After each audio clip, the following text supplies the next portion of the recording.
إنا لله وإنا إليه راجعون. محمد أبو النجا حارس مرمى وادي دجلة اللي كلنا كنا بنسمع عنه بقاله فترة إنه في حالة غيبوبة توفى، يعني خلاص قصة المرض انتهت بالوفاة، يعني كالمتوقع.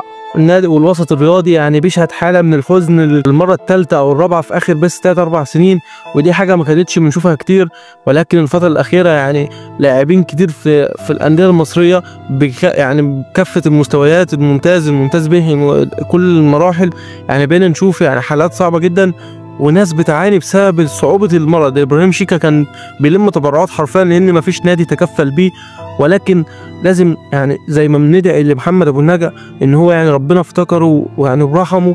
كان في حالة غيبوبة بقاله أكتر من شهر تقريبا، في مرحلة يعني كانت متأخرة جدا، وغيبوبة بسبب المرض عنده في الكبد. قعد أكتر من شهر في غيبوبة ومش موجود معانا في الدنيا، ولكن ربنا افتكره. إنا لله وإنا إليه راجعون. ربنا يصبر كل أهله يا رب.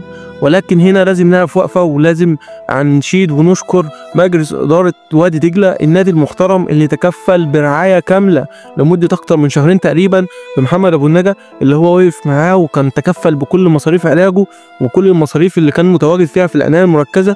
ويعني الحمد لله إن في أمثلة شبه كده، لأن طبعا لما بنشوف إبراهيم شيكا والحالة اللي كان بيمر بيها والطريقة اللي كان يعني بيطلب من الناس إنها تديله حقه كواجبه، إنها تديله بعض التبرعات اللي من حقه عشان بس يعالج نفسه بيها، كانت حاجة مؤسفة بشكل كبير جدا.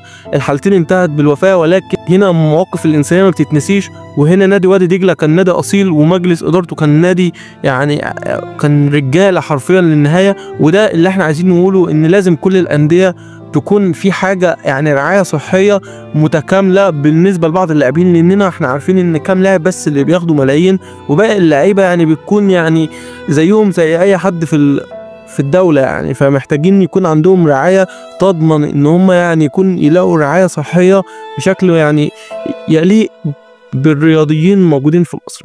ففي النهاية نشكر مجلس إدارة وادي دجلة، وفي النهاية أتمنى أن كل الناس تدعي لمحمد أبو النجا بالرحمة والمغفرة. وإنا لله وإنا إليه راجعون، وربنا يصبر أهله يا رب. إنا لله وإنا إليه راجعون. محمد أبو النجا حارس مرمى وادي دجلة اللي كلنا كنا بنسمع عنه بقاله فترة إنه في حالة غيبوبة توفى، يعني خلاص قصة المرض انتهت بالوفاة، يعني كالمتوقع. النادي والوسط الرياضي يعني بيشهد حالة من الحزن للمرة الثالثة أو الرابعة في آخر بس 3-4 سنين، ودي حاجة ما كانتش بنشوفها كتير.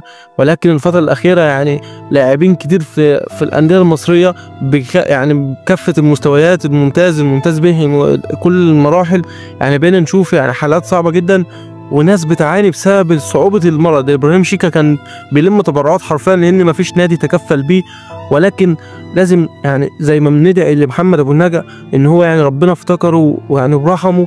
كان في حالة غيبوبة بقاله أكتر من شهر تقريبا، في مرحلة يعني كانت متأخرة جدا، وغيبوبة بسبب المرض عنده في الكبد. قعد أكتر من شهر في غيبوبة ومش موجود معانا في الدنيا، ولكن ربنا افتكره. إنا لله وإنا إليه راجعون. ربنا يصبر كل أهله يا رب. ولكن هنا لازم نقف وقفة، ولازم نشيد ونشكر مجلس إدارة وادي دجلة، النادي المحترم اللي تكفل برعاية كاملة لمدة أكتر من شهرين تقريبا بمحمد أبو النجا، اللي هو وقف معاه وكان تكفل بكل مصاريف علاجه وكل المصاريف اللي كان متواجد فيها في العناية المركزة.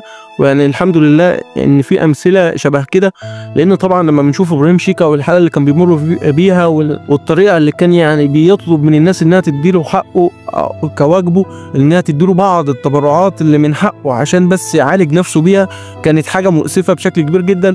الحالتين انتهت بالوفاة، ولكن هنا مواقف الإنسانية ما بتتنسيش. وهنا نادي وادي دجلة كان نادي أصيل، ومجلس إدارته كان نادي يعني كان رجالة حرفيا للنهاية. وده اللي احنا عايزين نقوله، إن لازم كل الأندية تكون في حاجة يعني رعاية صحية متكاملة بالنسبة لبعض اللاعبين، لأننا احنا عارفين إن كام لاعب بس اللي بياخدوا ملايين، وباقي اللعيبة يعني بتكون يعني زيهم زي أي حد في الدولة يعني. فمحتاجين يكون عندهم رعاية تضمن إن هم يعني يلاقوا رعاية صحية بشكل يعني يليق بالرياضيين الموجودين في مصر.